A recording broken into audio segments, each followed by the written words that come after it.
राम और कृष्ण के बगैर, शंकर के बगैर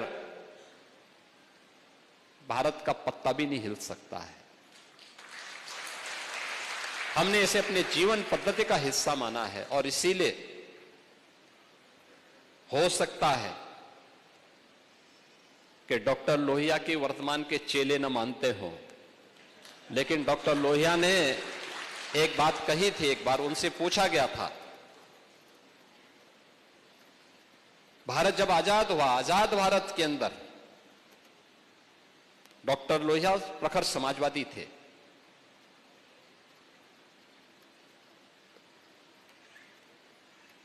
कांग्रेस के कट्टर विरोधी थे, स्वतंत्रता संग्राम सेनानी भी थे।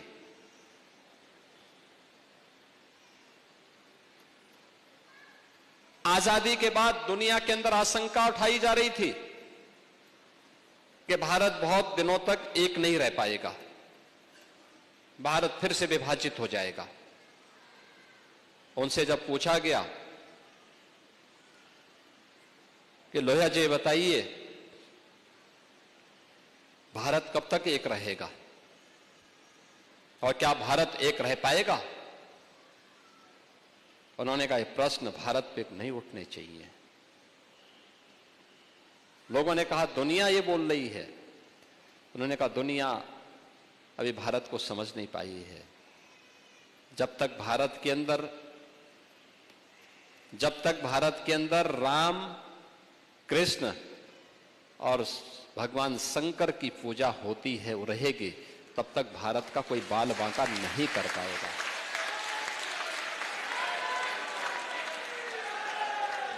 दुनिया की कोई माई का लाल भारत का बाल बांका नहीं कर पाएगा। और यह देश प्रदेश देश के अंदर रामायण मेलों की शुरुआत भी किसी ने प्रारंभ करवाई थी। याद रखना, संत तुलसीदास जी ने रामलीलाओं का प्रचलन उत्तर भारत में करवाया था, रामलीलाओं का। और रामायण मेले का प्रचलन शुरू किया था डॉक्टर लोहिया ने। वे समाजवादी थे। आज के समाजवादी राम भक्तों पर गोली चलाते हैं, लेकिन लोहिया का नाम जपते हैं। मैंने इसीलिए कहा ना, जब व्यक्ति का आचार और विचार में समन्वय नहीं होता है तो उसकी दुर्गति होती है।